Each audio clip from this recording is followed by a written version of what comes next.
¿Por qué estamos aquí en San Vicente del Caguán?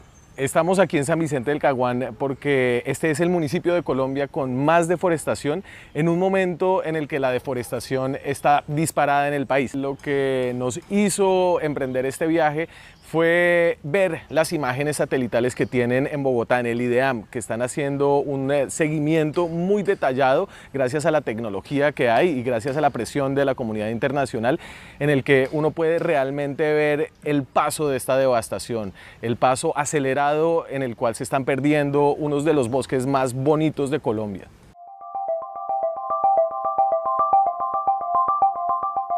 Básicamente desde el año 2012 el IDEAM ha venido en un proceso de fortalecimiento de capacidades a través del uso de tecnologías de satélites para poder identificar en dónde está el bosque natural y en dónde se pierde.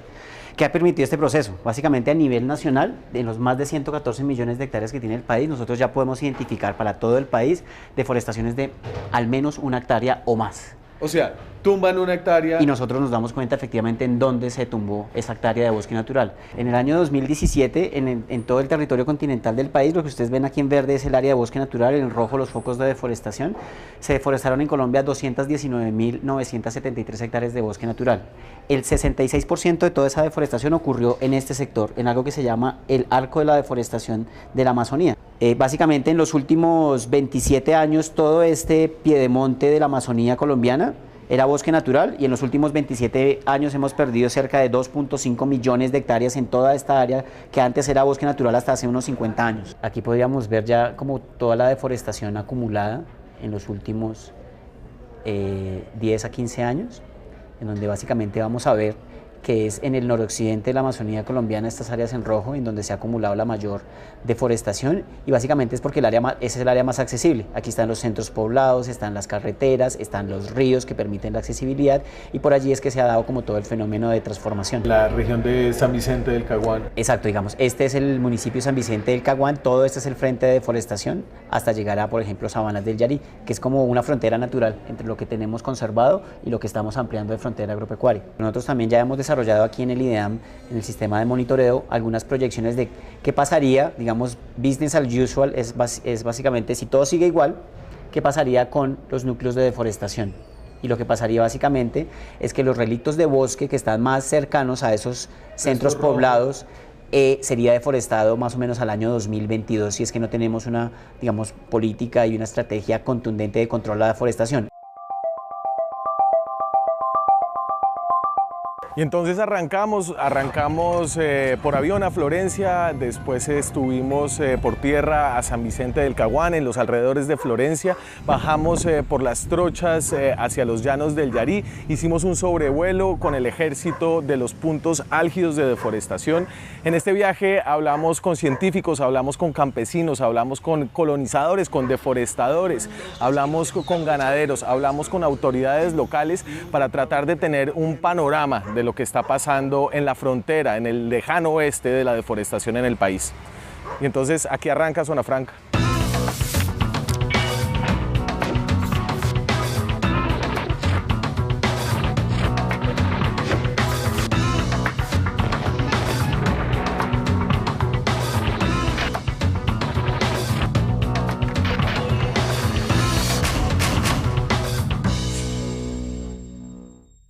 La magnitud de este problema es enorme, todo lo que se está haciendo para contrarrestarlo es insuficiente, pero yo creo que si uno puede extraer algo es que la gente está preocupada, las autoridades, los actores claves están preocupados y tal vez una muestra de eso es que el ejército nos puso un avión para que hiciéramos un sobrevuelo a nosotros, nada más para registrar el fenómeno profundo de la deforestación. Y cuando eso sucede y cuando ya no son periodistas llevados para ver muertos o para ver operativos antinarcóticos, uno entiende que eso ha calado un poco en la mentalidad y la necesidad de visibilizar el problema.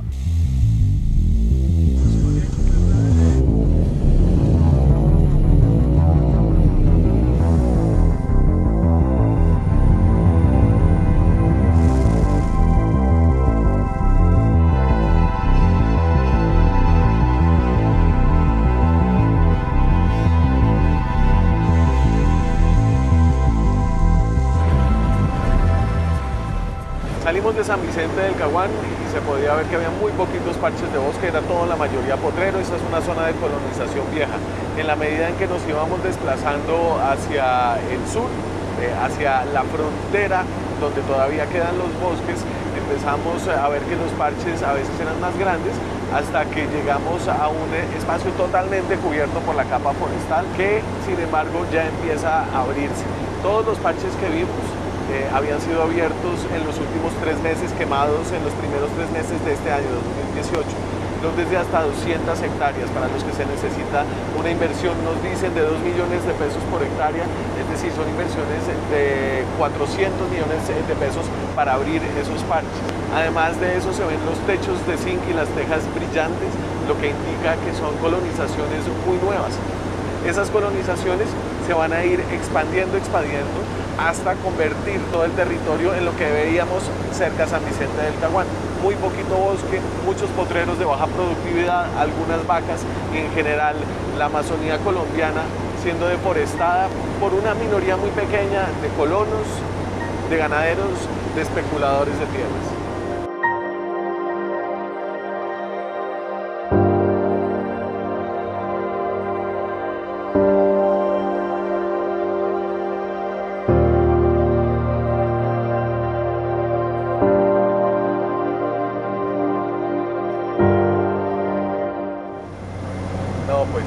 Pues que es impresionante. Todo eso ha sido talado en los últimos 6 meses. Los últimos 6 meses son más o menos 25.000 hectáreas en este departamento y uno ve unos parches de 100, 200 hectáreas. Una lástima. Impresionante, no sé qué decir.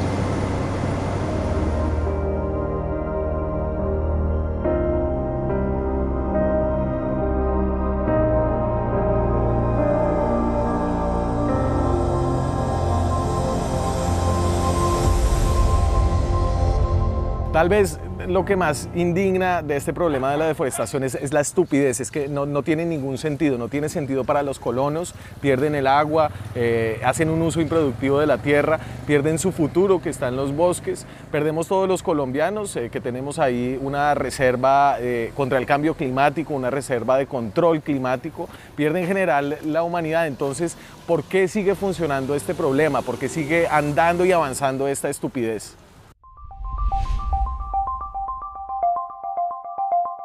Con las derribas nos hemos dado cuenta que el cambio o el clima ha cambiado demasiado.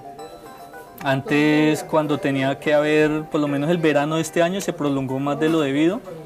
El invierno también nos está llegando en etapas que no debería llegar. Nosotros los caqueteños que no tenemos la cultura de oxigenar las tierras. Aquí no se lleva la cultura de abonar ni de tecnificar. Y por ende nos hace más fácil tumbar 10, 20 hectáreas más y crear una nueva área de pradera que coger la que ya tenemos, organizarla, tecnificarla para seguir ejerciendo el tema de la ganadería, que es lo que a nosotros, nuestra actividad principal. Porque nosotros, como no tenemos recursos, con qué comprarnos un aparato para aflojar el terreno, con qué cercar, con qué armar un techo, con qué meter unos animales adecuadamente en donde haya sanidad. No tengo esa plata, pues me toca es abrir otro nuevo espacio. ¿Cómo lo hago? Pues con una motosierra hoy tumbo otras 4 hectáreas y ahí tengo otra. Cada año voy haciendo eso porque se me va produciendo, se me va multiplicando la ganadería. Si tengo 50 vacas, pues son 50 crías. Para el otro año necesito otro potrero para otras 50. Se están perdiendo no solamente enormes extensiones, cientos de hectáreas de manera permanente de selva virgen amazónica, que tiene una gran cantidad de servicios que le proporciona no solamente a la gente que está viviendo en el contexto local, sino en el contexto regional y nacional. Yo sé que esas tumbas que han hecho por ahí no las han hecho pues técnicamente como se debe hacer, porque eso van y chamboneados, no hacen sino, le dicen es borbandeado. Tumban, pican los más grandes para que los más grandes llenen los más pequeños. Fuera que la madera se aprovechara, pero toda esa madera también se pierde. Cada vez que se está talando acá una hectárea de bosques, estamos generando por lo menos alrededor de 270 toneladas de dióxido de carbono por hectárea. Por la tumba y la quema. Por la tumba y la quema. La madera es carbono capturado. Es carbono capturado. Nosotros lo que estamos haciendo no lo estamos haciendo por puro gusto. No, porque nos gusta ver arder la montaña o la selva, que es bonito tumbar 100 hectáreas, 50 hectáreas, 10 hectáreas, y después quemar y ver después nosotros ir a esas quemas y ver la cantidad de animales que se han quemado ahí. Ver uno, por lo menos un oso perezoso, una osa perezosa abrazando el hijo ahí. O sea, llega uno y encuentra las cenizas de la mamá abrazando el hijo ahí. Uno va y eso produce tristeza. Todo eso era bosque.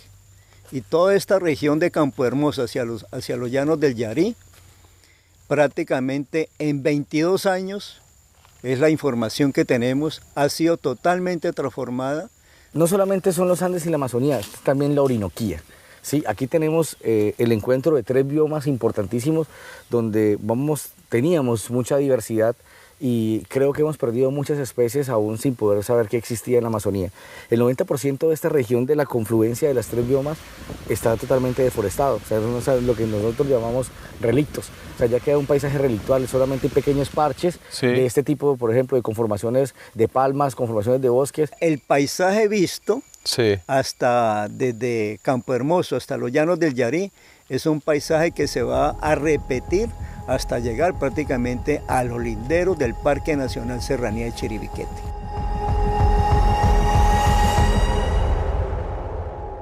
Por más que este problema parezca estúpido, por más de que haya una irracionalidad detrás de esto, hay unas explicaciones. Y las explicaciones, al menos aquí en esta región del Caguán, son interesantes porque no tienen que ver con esa narrativa que tiene mucha gente en el país, que se centra solamente en el tema de los cultivos ilícitos.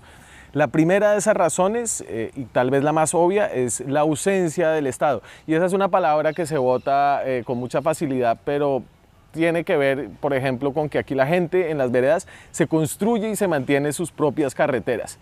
Y esto, en el contexto de la transición del proceso con las FARC, significa que se volvió el salvaje oeste. Entró mucha gente y no hay Estado que controle. En un tiempo antes, pues las FARC era la que controlaba y decía, bueno, no se tumbe más, y más de una persona pues se estaba constreñida, no tumbaba porque de pronto pues tenía sus temores. Eso es como si hubiera un pastel en la mesa y el que lo está custodiando en un momento se va. Entonces, ¿qué sucede?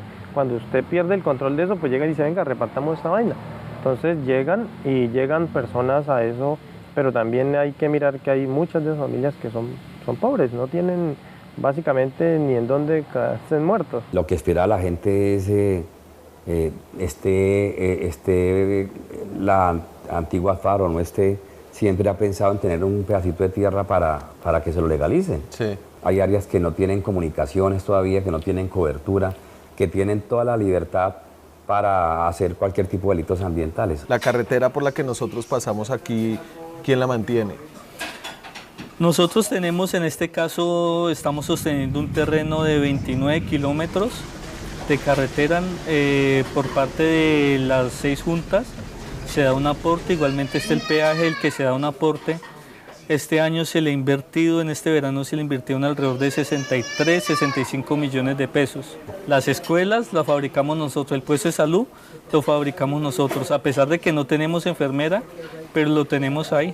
A pesar de estar, o aún estando las FARC, nosotros interactuamos con el gobierno, buscábamos la forma de explicarle nuestras necesidades, así nunca se cumplieran. Tenemos ejemplos de municipios de los más deforestados de Colombia, aquí en el Caquetá. Sí. Y realmente la acción que hemos tenido no es fuerte, o sea, el problema es de este nivel y la solución, quiero decir, es muy corta. Se requiere pues que se fortalezcan las entidades ambientales con su gente, con mejor capacidad, que puedan estar más gente en los ríos con la Armada, más gente en las vías con la policía y con el ejército. Se requiere que la fiscalía sea más focalizada en el tema del medio ambiente, que se preparen los jueces para que no solo se le dé importancia a los delitos de narcotráfico y otro tipo de delitos. Esto de parar, yo llegaría a parar siempre y cuando el gobierno nacional llegara en realidad con reformas de recuperación del territorio, con inversión, con presencia allá en algo que les pueda movilizar la economía a esas personas. La necesidad no puede con la conciencia. Hay gente que es consciente, hay una gran mayoría que es consciente del daño que estamos haciendo, pero saber usted que tiene la oportunidad de conseguir un futuro para usted, para su familia, mediante ese daño que está haciendo, uno lo va a hacer. Venga, la gente en Bogotá o en las ciudades que quiere proteger el medio ambiente, que está como comprometida con el cambio climático, ve a los campesinos que tumban y los ven como unos depredadores totales.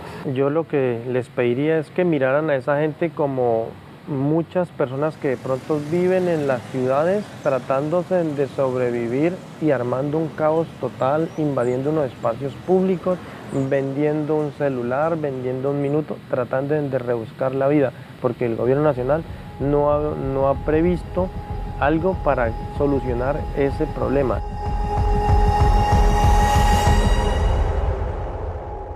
La segunda gran razón detrás de la deforestación, al menos eso encontramos, y tal vez la que más enfurece, tiene que ver con carteles de gente con plata, ganaderos de otras zonas del país, que están pagando para que se abra monte, para que se abran extensiones, huecos enormes de más de 200 hectáreas, eso vale mucha plata. Y es enfurecedor porque estos son grandes agentes detrás de la deforestación, pero los chiquitos son los que están siendo capturados. Nadie ha sido judicializado por acaparamiento de tierras hasta ahora.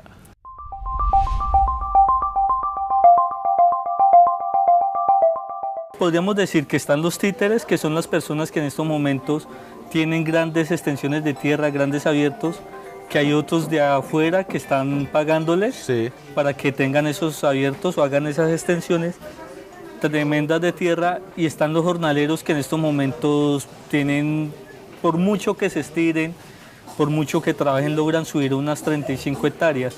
Uno que es un actor que algunos denominan el patrón, que es el que viene a promover la compra de tierras y la transformación de ellas.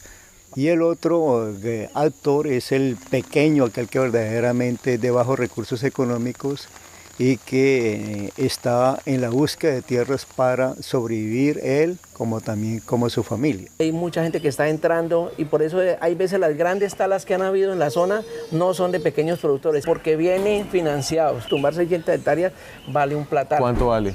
Aquí una hectárea le puede estar costando a usted alrededor de 2 millones de pesos por hectárea. Talarla. O sea, 600 hectáreas son 1.200 millones de pesos. Haga la cuenta. Esa gente que está allá en estos momentos no son los propios dueños de esos. Hay una persona que los está financiando. En mediodía se derriba una hectárea. Entonces es un trabajo supremamente fácil. Se espera justamente que luego llegue la época de verano, y que es por lo regular en los 3 primeros meses de cada año, y muy fácil, entonces se prende lo que se derribó, y eso pues queda prácticamente adecuado para que una vez llegue la época de lluvias, entonces pueda ser cultivado con pasto.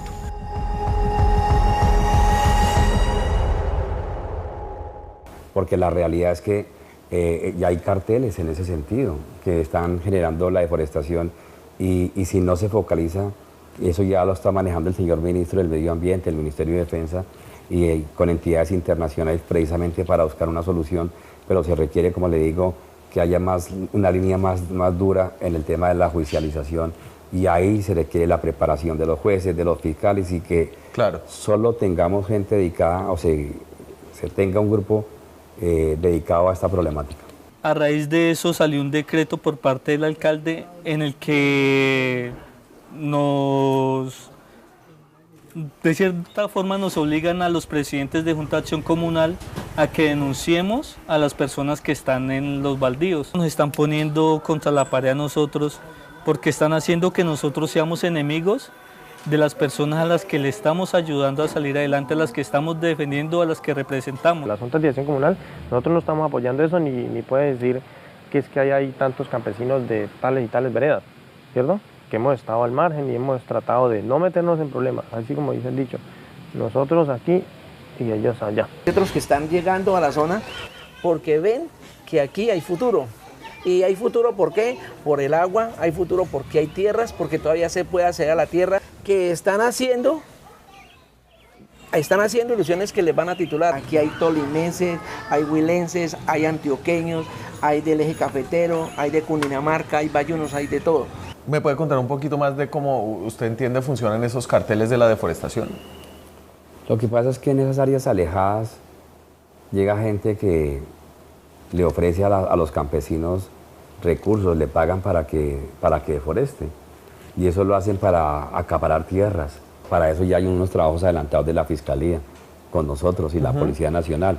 Y ya tenemos identificados personas, se está haciendo un trabajo importante y yo sé que van a dar frutos ese trabajo que se viene haciendo de la judicialización. Ahora sí ya pudimos darnos cuenta de que un motor de la deforestación es efectivamente el acaparamiento de tierras en este departamento, ¿cierto?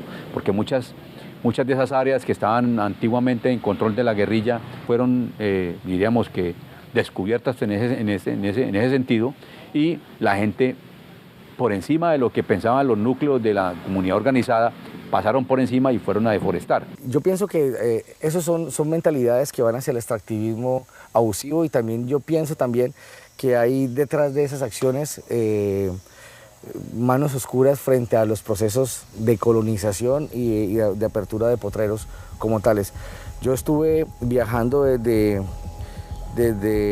San José de Guaviare hasta Chiribiquete durante 45 minutos y vi tumbado bosque, procesos totalmente de deforestación, y yo no vi vacas. Y la tercera gran causa de la deforestación aquí en el Caquetá y en general en la Amazonía colombiana tiene que ver con la cultura. Por ejemplo, usted llega a San Vicente del Caguán y el monumento que se encuentra en la entrada se llama el Monumento a los Colonos, y es una familia con un tipo con un hacha en el hombro. La gente que llegó aquí viene de la cordillera, y esa gente vino hace muchos años de España. Nuestra cultura está centrada alrededor de las vacas, está centrada alrededor de la ganadería, y eso se nota en esta región. Aquí la gente ve un bosque y no ve un espacio que podría explotar de distintas maneras como si lo ven los indígenas. En cambio ve una pradera posible donde puede poner una vaca. Usted entra a una tienda aquí en cualquier lado de Caquetá y no encuentra una fruta amazónica, encuentra las mismas frutas que encontraría en Bogotá, en Medellín, en Cali. Y esa cultura de vivir de espaldas al Amazonas, que tienen acá obviamente, que tenemos todos nosotros, es tal vez lo más difícil de cambiar.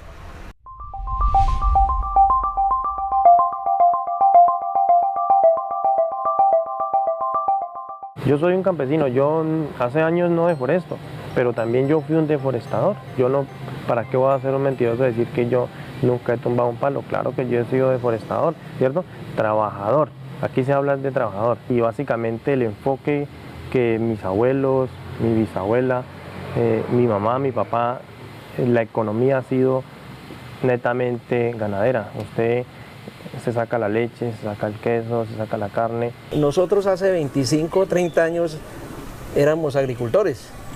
Aquí se producía sorgo, se producía arroz, maíz, yuca.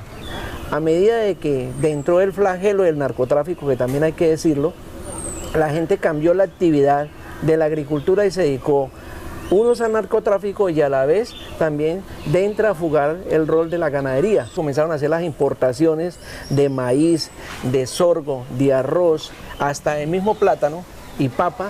Pues los precios locales, pues hombre, era más barato comprar un producto importado que comprar un producto nacional. El Caquetá, siempre con el tema de la violencia, la colonización que hubo en el Caquetá empezó con derribar montaña para transformarla en zona ganadera. Esa siempre ha sido la actitud que se ha tenido en el Caquetá. San Vicente del Caguán, usted mira en la entrada hay unos colonos, le hicieron monumento y le hicieron nombre al pueblo en honor a ese colono. Yo le digo a muchos campesinos, vaya, métanse a una parte a ver si le van a hacer ahorita una conmemoración así. No se la hacen. Las dinámicas han cambiado. ¿Y ellos se han entendido eso o todavía no? Ellos en la práctica dicen, de aquí nos saldremos para una cárcel porque ¿para dónde nos vamos? Nosotros no sabemos más de hacer otra cosa. Sí, la responsabilidad la tenemos nosotros, pero no somos, como dice el dicho, el niño feo de la familia. Esto quiero también ser claro, que no solo los ganaderos somos los responsables de la deforestación, nos hagan cambiar el chip en que tenemos que tecnificarnos y que no miremos las fincas como fincas, sino como empresas ganaderas, que nos ayuden con un acompañamiento permanente en comenzar comenzar a tecnificar y hacer rotación de praderas y comenzar a liberar zonas para que se vuelvan a reforestar. ¿Usted no quiere dejar las vacas? Yo creo que la ganadería es eso ha nacido con nosotros, es una región con esa vocación Y pues nosotros en los escenarios donde hemos estado hemos dicho es como traicionar nuestra cultura. Si bien es uno de los factores de más deforestación, digamos, uno de los motores importantes de deforestación, pues también hay una realidad social y económica en el departamento. ¿No se va a ir la ganadería del departamento? Seguramente no, culturalmente pues también está muy afianzada, tiene unos puestos importantes en el ranking de la ganadería de carne y leche. Hay que mencionar que el quinto puesto está para esta cuenca lechera en producción diaria de leche. En carne es el séptimo inventario nacional y por ello estamos apuntando a hacer procesos de reconversión ganadera de carne y leche. Porque no es necesariamente la ganadería en sí, sino la forma en la que se hace la ganadería. De acuerdo, con estos indicadores tan bajos, pues eso dice mucho de la poca productividad que tenemos. Creemos que nosotros ya hemos ido concientizando de nuestra representatividad que tenemos en los diferentes gremios que hacen parte de la federación, por ahí en un 15-20% de ya concientización de que debemos de reforestar, de que debemos de no talar más, de que debemos de... 15-20%, o sea, sí, falta todavía un camino. Para serle honesto, estamos a años luz. La magnitud de este problema hace que a veces uno sienta que es inevitable que Colombia vaya a perder los bosques de todo el Caguán, y eso es ciertamente posible. Cuando lo ve desde el aire, se ve cómo se están abriendo esos boquetes. Pero al final creo que sí hay gente aquí en esta región, también a nivel nacional, que se está pensando cómo intervenir en esto. Aunque todavía falta mucho, ya hay unos pinitos sembrados, y uno de esos, tal vez lo más importante para arrancar, es hacer cumplir la ley, desincentivar la deforestación, y eso se está empezando a hacer.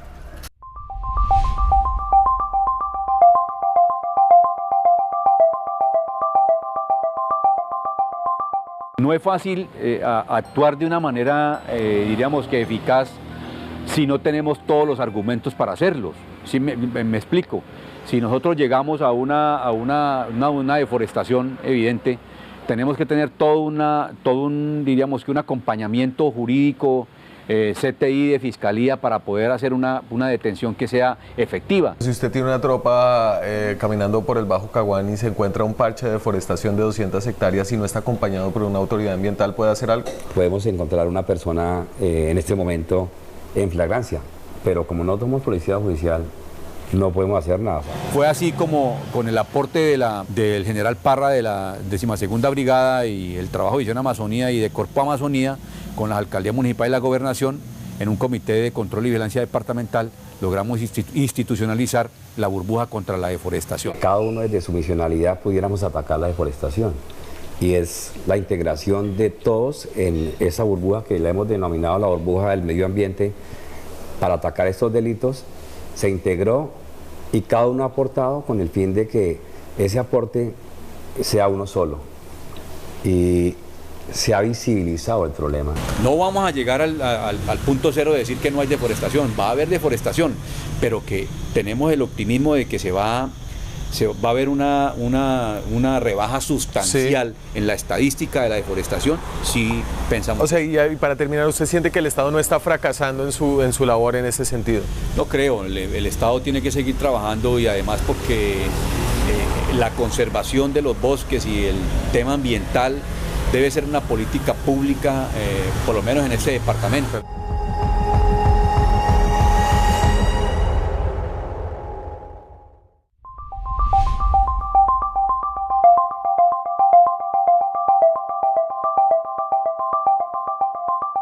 Y obviamente, además de mano dura, tiene que haber algo más, y sí hay una visión. Y eso es lo que quiere esta gente de Visión Amazonia, tratar de cambiar el chip, y esa expresión ya se está utilizando en varios sectores, no solamente entre los ambientalistas, incluso entre los ganaderos. ¿Y cómo cambiar el chip? Hay opciones. Una de ellas es, por ejemplo, la acuicultura. Nosotros creemos desde Visión Amazonia que la piscicultura, tanto ornamental como de carne, entonces me estoy refiriendo al caso de la jaraguana, de los cajaros, de los pirarucú, de bagres rayados, de rayas, de las gamitanas, las cachamas, Digamos que hay unas especies Esos son todos importantes, pescados, son peces nativos de la Amazonia que tienen su comercialización garantizada. En el caso de la araguana, por ejemplo, en la China. El caso del pirarucú, que ya se está exportando, ya se conoce en el país. Ustedes son los más grandes. Sí. Digamos que en producción de pirarucú, la ITZ es la empresa y esto más es grande, y yo creo que esto es grande, pero... Esto comparado con lo que usted ve en Brasil o Perú, esto es un juguete. Entonces píntemelo cómo podría ser acá. Estamos en un predio que el nombre tradicional es Ceilán.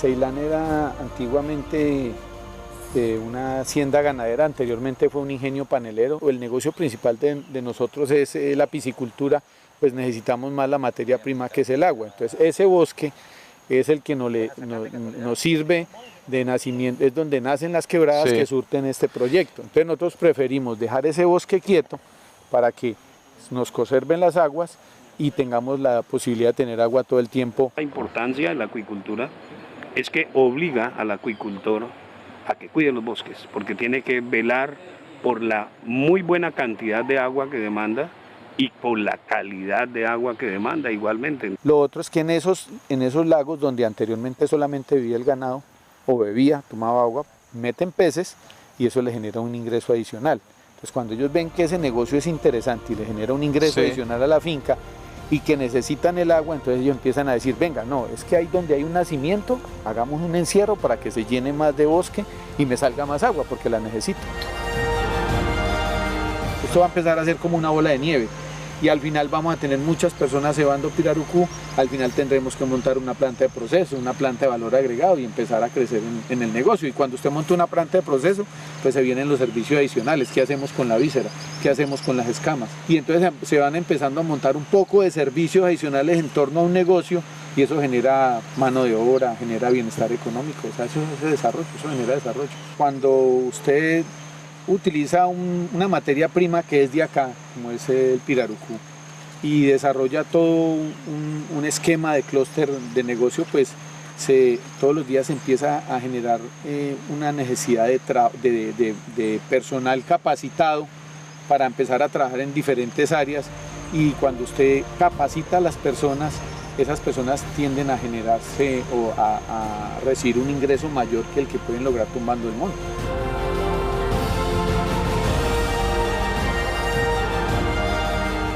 Otra de las soluciones, tal vez la más obvia, tiene que ver con aprovechar lo que da el Amazonas. Hay una cantidad de frutos. Ya aquí en Colombia existe investigación que muestra que esto podría ser una solución para que la gente que está en esa frontera pueda aprovechar el bosque y lo vea de manera distinta, y que la gente que vive en las ciudades colombianas, en el resto del mundo, pueda entender lo que produce el Amazonas de una manera distinta.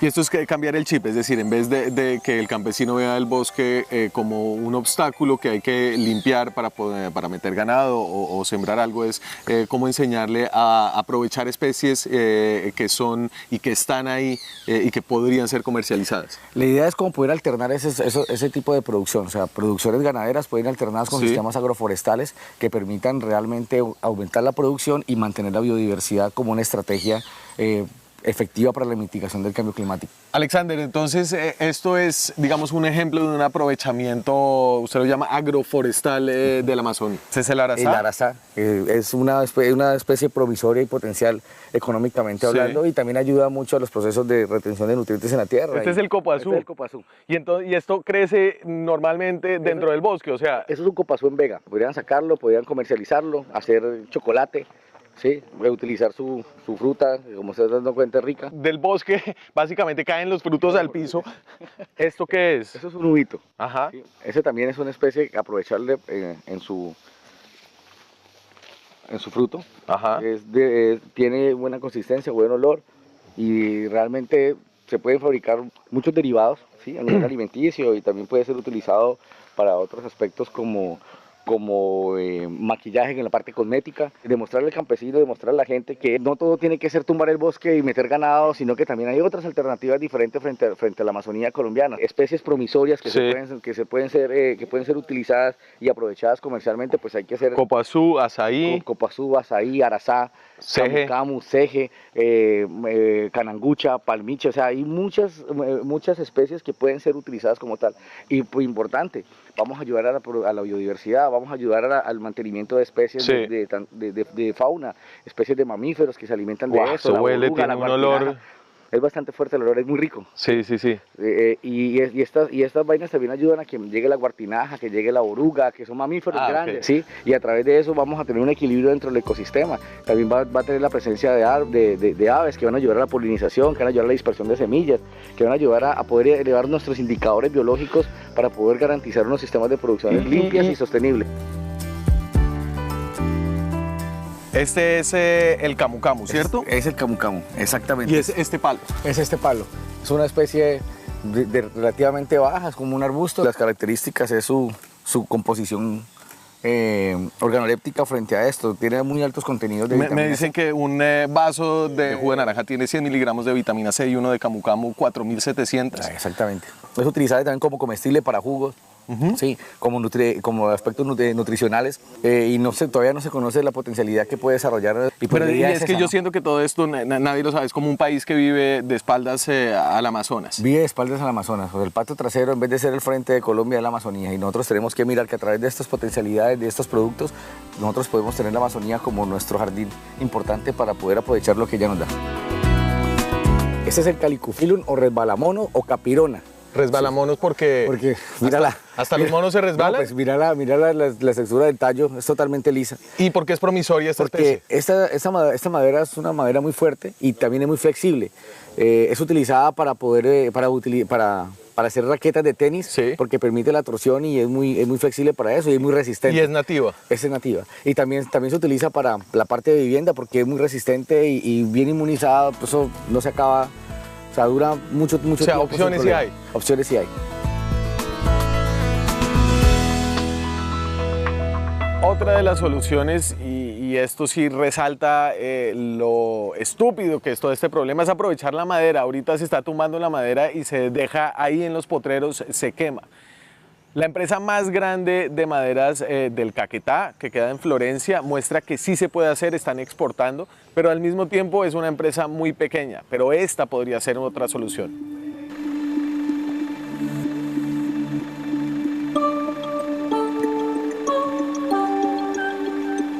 Es que la industria maderera en este momento pues no está pasando por el mejor momento, ¿sí?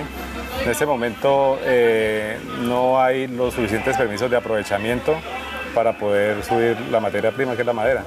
Pero entonces uno ve en las noticias que hay una deforestación récord y uno dice, no, es que esta deforestación es para madera, el problema de la deforestación en Colombia es la tala para sacar madera y no parece ser el caso. No, es que aquí está errado esa parte porque lo que se está deforestando se está quemando.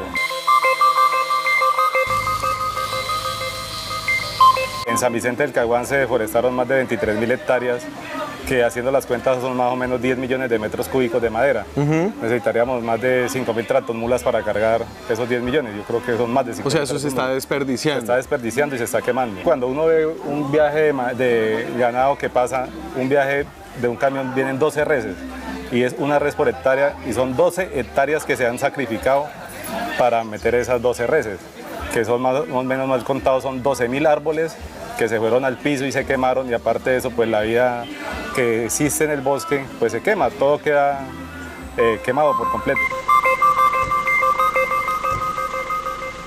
El bosque se puede aprovechar de manera sostenible. ¿Por qué? Porque nosotros hacemos una tala selectiva, una corta selectiva, perdón. Y lo que está pasando con el problema de la deforestación es una tala rasa. La corporación nos da el permiso para sacar 30 metros cúbicos nomás. Y 30 metros cúbicos nomás pueden ser 2 árboles. O sea, toda esta madera es legal. Toda esta madera es legal, está con sus permisos. Nosotros manejamos un libro de operaciones. En el libro de operaciones está todos los viajes que llegan aquí a la empresa, están registrados en el libro. Se saca un producto y da otros subproductos. ¿Sí? Entonces, por ejemplo, hay pedazos que de 10 centímetros antes se botaban, se echaban a la caldera o se pagaba para que lo botaran.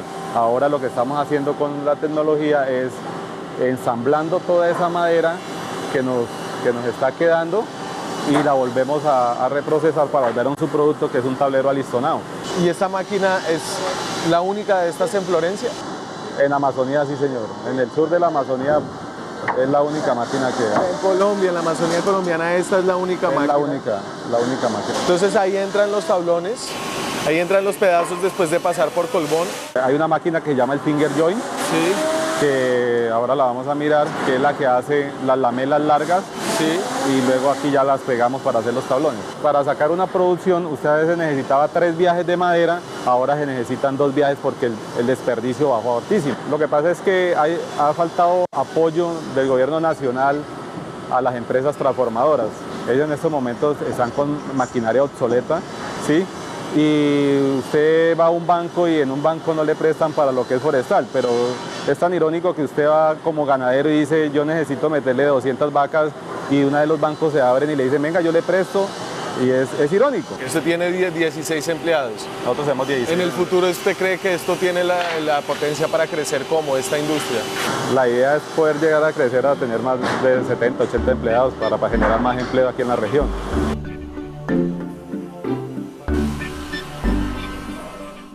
Y todo este menú de opciones y de soluciones suena muy bonito, pero como dice la gente con la que hablamos, ellos todavía sienten que son soluciones de oficinas. Y esto para decir que el reto por delante sigue siendo inmenso y que todavía no estamos ni empezando a atacar un problema que va a tener este país por los próximos 10 años y que si no se pone las pilas va a perder uno de los recursos más grandes que tiene, que son sus bosques.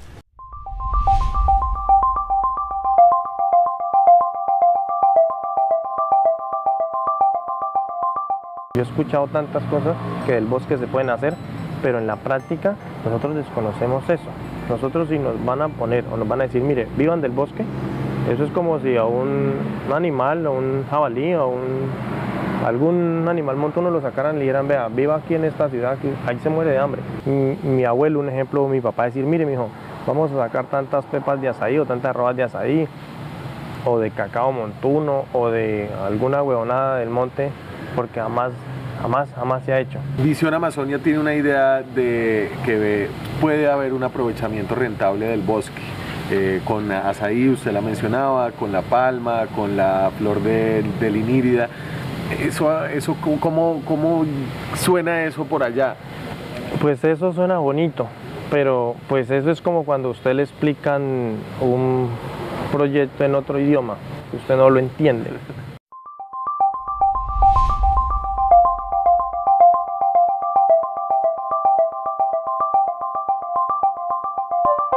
Usted el cuento de sembrar azaí, de cultivar arazá, de hacer un aprovechamiento de ese bosque que tiene, ¿eso algo le suena? Mire, vean, yo le voy a contar, aquí todos son modas, como cuando salieron los pantalones de bota campana y salieron las minifaldas y salió la camisa, todos son modas.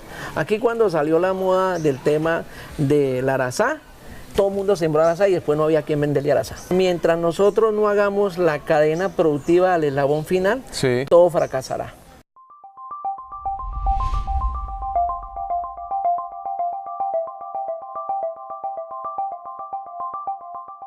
Pero el problema de todo eso, y si se llegaran a sembrar frutos amazónicos, es el comercio. Estamos alrededor de unos 89 kilómetros de San Vicente del Caguán, entonces el transporte se dificulta.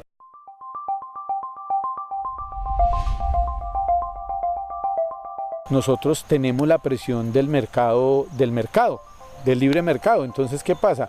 A nosotros nos presionan con productos que vienen de otras regiones que los producen de manera industrial a mayores volúmenes, mucho más baratos, y pues lo que quieren es que toda la población en cierta medida al final consuma un producto igual para todo el mundo. Entonces, cuando hablamos de especies como el pirarucú, pues lo que pasa es que hay que hacer investigación. ¿Y quién debe hacer la investigación? El Estado. O sea, la gente no va a arriesgar, la gente va a la fija porque le vamos a ofrecer algo fijo. Y aquí lo que nos ha tocado es a la empresa privada hacer la investigación y hacer el desarrollo. Después de 5 días acá yo me voy alarmado, me voy triste, pero también me voy con algo de esperanza de que hay gente pensando en cómo atacar este problema, y no solamente el ministerio, no solamente Visión Amazonia, no solamente las autoridades regionales. Aquí la gente de San Vicente del Caguán, allá la gente abajo en los llanos del Yarí, se está dando cuenta de lo que está perdiendo. Pero al final, si todos los colombianos no nos metemos en la cabeza de que tenemos una Amazonía y no nos metemos en la cabeza que tenemos que aprovecharla, la vamos a perder antes de que nos demos cuenta que la teníamos. La Amazonía se debe repensar desde un aspecto y del punto de vista de aprovechar el bosque, hacer aprovecho de los productos no maderables del bosque. Hay algunos que hablan de los productos no maderables del bosque, puede ser el turismo también una buena iniciativa, una buena estrategia para eso. Ya ahorita en estos momentos se está creando conciencia en el campesino, se está creando conciencia en los niños, se está creando conciencia en la gente que está viendo cómo se está acabando el agua en determinados momentos. Estamos empezando y yo creo que vamos por un buen camino. Mientras nosotros no nos tecnifiquemos y mientras no haya un apoyo estatal del gobierno con los diferentes programas de venir y decirle vamos a hacer un trabajo en conjunto, no es venir a entregarle las cosas al productor y volver a los 3-4 meses a ver qué ha hecho, no.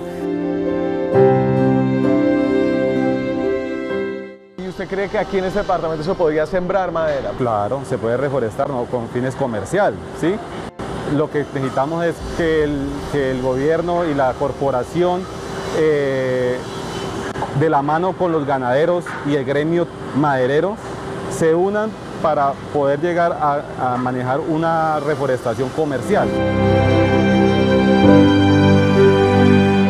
Si nos pregunta cuál es la visión que tenemos de la Amazonía, la mejor del mundo, con inversión, con apoyo social, económico, con una visita permanente de turistas, y tiene que convertirse en muy poco tiempo en una vitrina internacional para que de todo el mundo vengan aquí a conocer la Amazonía colombiana. Es un sueño muy bonito para crear, y al tener nosotros carreteras, salud, educación, sería tratar de proteger y contar nuestra historia, lo que vivimos, el sufrimiento que tuvimos que pasar, lo que tuvimos que luchar para llegar a ese punto en el que tenemos todo al alcance de nuestras manos y empezar a mirar qué vamos a hacer con esto y recuperar parte de lo que destruimos.